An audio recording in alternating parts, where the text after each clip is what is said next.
People who speak a second language. What have you overheard people saying about you when they thought you couldn't understand?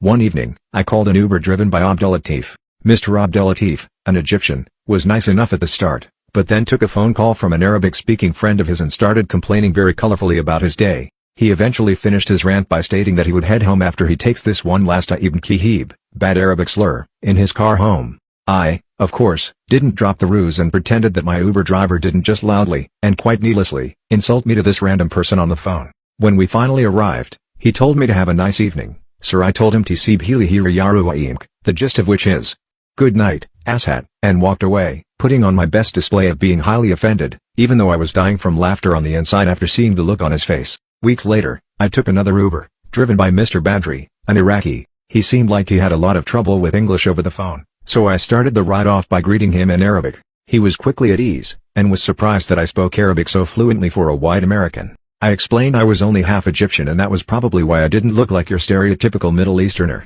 He laughed, and said it reminded him of a story his Egyptian friend, also an Uber driver, told him, about the time he picked up this white guy that turned out to speak perfect Arabic. I asked him his friend's name. It was Abdelatif.